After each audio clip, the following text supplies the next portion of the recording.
नमस्कार, स्वागत है आपका। मैं आपके साथ श्रेयोशी। क्या कोई माँ अपने बच्चे को जन्म देने की इतनी भयानक सजा पा सकती है कि वो मौत की भीख मांगने लगे? क्या अस्पतालों के सफेद कोट पहने भगवानों की एक लापरवाही किसी हंसते खेलते परिवार को इस कद्र तबाह कर सकती है कि मजबूर होकर 5 माताओं को देश के राष्ट्रपति को खून के आंसू रोते हुए पत्र लिखना पड़े और कहना पड़े कि साहब, या तो हमें नई जिंदगी दो या फिर हमें इच्छा मृत्यु की इजाजत दे दो।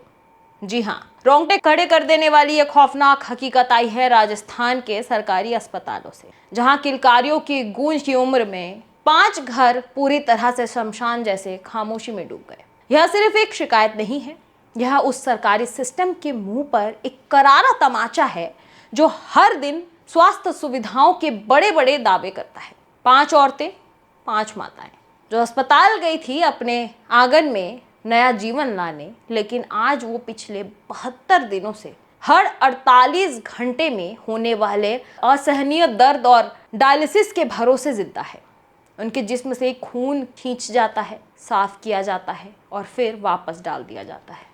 आखिर अस्पताल के उस बंद ऑपरेशन थिएटर के अंदर ऐसा कौन सा खौफनाक खेल खेला जा रहा है? क्या एक एक करके 5 माताओं की किडनियां पूरी तरह फेल हो गई? और सबसे बड़ा सस्पेंस, 2 महीने बीत जाने के बाद भी जांच रिपोर्ट को आखिर किसके दबाव में दबा कर रखा गया है?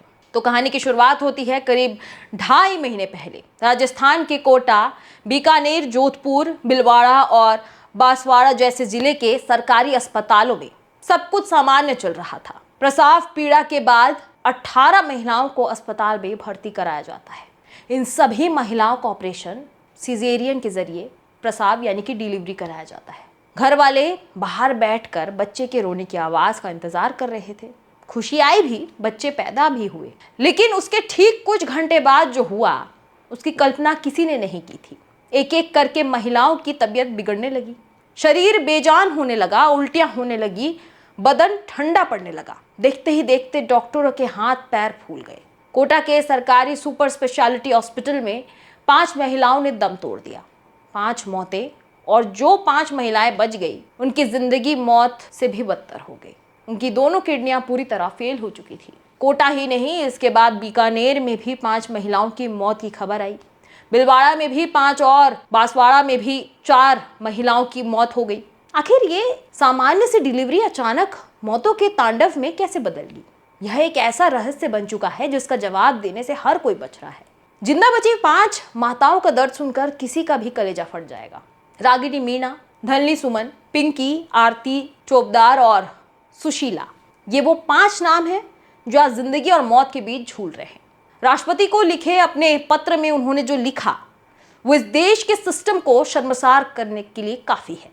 इन महिलाओं ने लिखा कि किडनी फेल होने के कारण वे 24 घंटे में सिर्फ और सिर्फ 500 ml पानी पर जिंदा है। जरा सोचिए, झुलसा देने वाली गर्मी में एक इंसान को 24 घंटे में 1 गिलास पानी भी नसीब नहीं हो रहा, क्योंकि पानी ज्यादा पीते ही उनकी सांसें उखड़ने लगती हैं। हर 48 घंटे में डायलिसिस होता है।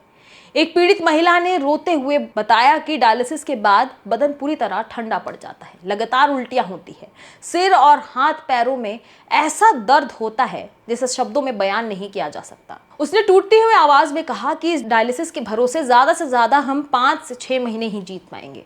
इससे बेहतर है कि हमें मौत दे दिया जाए।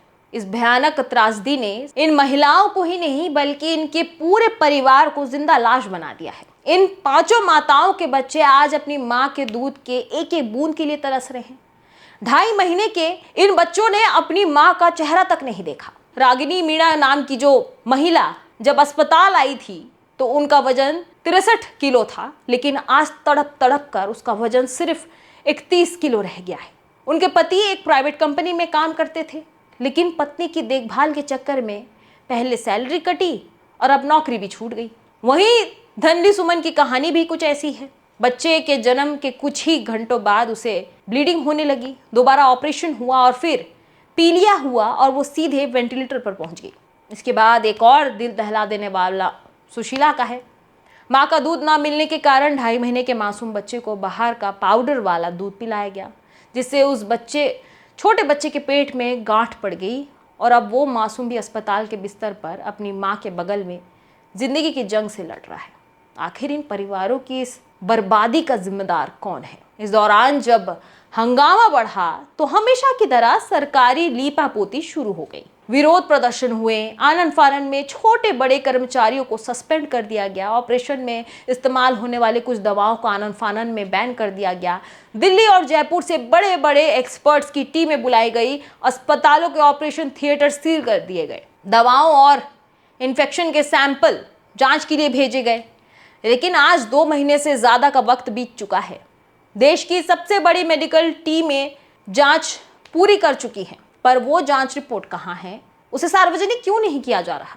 आखिर उस रिपोर्ट में ऐसा कौन सा काला सच छिपा है जिसे सामने आने से रोका जा रहा है? इस दौरान विपक्ष का आरोप है कि सरकार अपनी कमियों और बड़े अधिकारियों को बचाने के लिए इस सच को दबा रही है। स्वास्थ्य विभाग के बड़े अधिकारी इस पर कैमरे के सामने कुछ भी बोलने से बच रहे हैं। हालांकि जब महिलाओं ने डायलिसिस कराने से मना कर दिया और राष्ट्रपति को पत्र भेजा, तब जाकर प्रशासन जागा और आनन फानन में उन्हें मुफ्त इलाज और मुफ्त किडनी ट्रांसप्लांट का लिखित आश्वासन दिया गया। लेकिन सवाल वही है कि जब तक ट्रांसप्लांट नहीं होता तब तक इन महिलाओं की जिंदगी की गारंटी कौन लेगा? ये घटना सिर्फ राजस्थान के कुछ जिलों की नहीं है, ये देश के उस पूरे स्वास्थ्य व्यवस्था का खोखलापन है जहां प्राथमिक स्वास्थ्य केंद्रों से लेकर बड़े बड़े मेडिकल कॉलेजों तक सिर्फ लापरवाही का जाल बिछा है। जोखिम भरी प्रेगनेंसी की पहचान समय रहते क्यों नहीं की गई? ऑपरेशन थिएटर में इस्तेमाल होने वाली दवाइयाँ क्या नकली थी या उसमें कोई इन्फेक्शन था? अगर दवाइयाँ सही थी तो फिर 2 चिकित्सा कर्मचारियों को सस्पेंड क्यों किया गया? और सबसे बड़ा सवाल, वो जांच रिपोर्ट जनता के सामने कब आएगी? एक तरफ हम digital India, world class medical facility की बात करते हैं और दूसरी तरफ देश की 5 माताओं को न्याय के लिए अपनी मौत की भीख मांगनी पड़ती है। उम्मीद है कि देश की सबसे बड़ी अदालत और राष्ट्रपति भवन से इस मामले पर संज्ञान लिया जाएगा और इन बेबस माताओं को इंसाफ मिलेगा, ताकि भविष्य में किसी भी माताओं या बहनों के साथ इतनी खौफनाक सजा ना हो। इस पूरे मामले पर आपकी क्या राय है? हमें कमेंट बॉक्स पे जरूर बताएं।